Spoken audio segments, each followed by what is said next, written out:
Hi guys, welcome back to the channel. So this is part 2 of like a 3-part series of me shortening the chain and changing the sprocket and stuff on my Daytona. Next plan is to basically whip off the front sprocket. Just got to whack that little tab that's leaned over, whack that down, undo that nut, and it should just fly off. Right, I've got this lovely small chisel here. So that whacks a little tab that's in there. If you've got a Daytona, you need a 36mm socket, like that. And you've got two choices now. You either put a rattle gun on it, or you put it in gear. Normally you do this with a chain on, especially if it's really tight. You put it in gear, put your foot on the brake, and then the chain and the rear wheel holds it, sort of thing. Right, so what I've done here is I've just stuck my wet wheel on with the sprocket and stuff, just so I can wrap the chain, just so I can put it on over the top. My rattle gun is a pretty cheap old one. It's not very strong. Couldn't undo that nut. And basically what I'm going to do is, I've put it in gear, I'm then going to put the brake on, and then when I put the brake on, obviously that will hold the chain. That ratchet there, I'm going to sit on the bike, I'm going to put that ratchet on there, I'm going to put my foot on the brake, and then I'm going to undo it, and that should crack it off fine. So obviously it can't pull it off because my foot's holding the brake.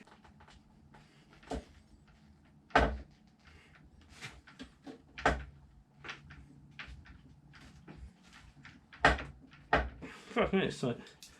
So when all else fails, get out the gas.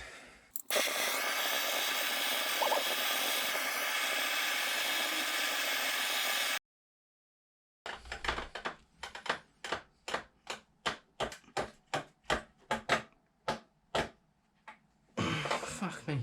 Right, sorry about that folks, my battery on my GoPro just ran out as I undone it. I'll double check what it actually recorded a second ago, but to undo this nut here, it was ridiculously tight, probably the tightest front sprocket I've had on a bike for a long time. So I had to stick a bit of wood through the rear wheel because holding it on the brake just wasn't enough. I then heated this up lightly, and then I gave the nut a bit of a smack with the same chisel just to sort of try and crack it off. And then yeah, had to use quite a long bar, this bad boy here, the socket on the end, and it did go, but it was tight. Yeah, now I'm going to put the other sprocket on the front and double check how much further back it sits with it roughly tensioned up.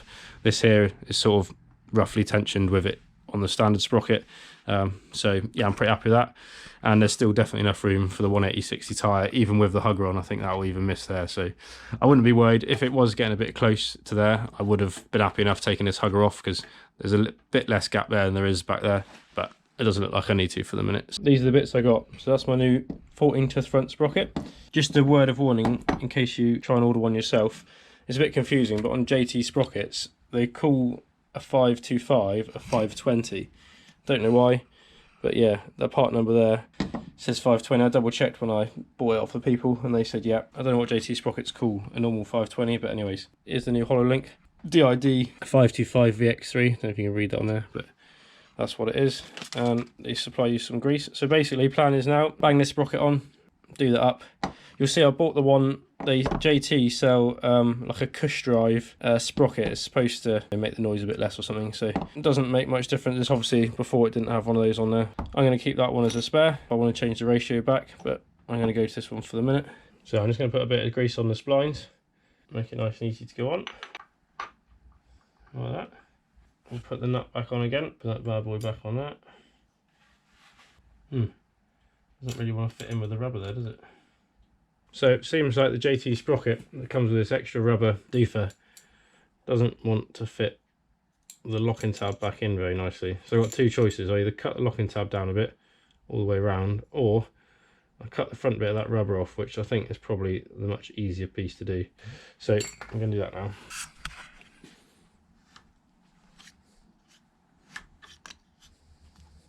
Put the old chain link back in just temporarily. Put this bit of chocolate wood back in again so I can now tighten this nut up to the required torque. I'm going to nip it with a ratchet first and then get my torque wrench. So we'll do the opposite of what we did when we undid it. Lovely jubbly. Take the wood out now. So yeah, ideally if you're on a Daytona you want a piece of wood about that, like a 2x1. Fits through the rear wheel nicely. Now you can knock that tab washer back over again.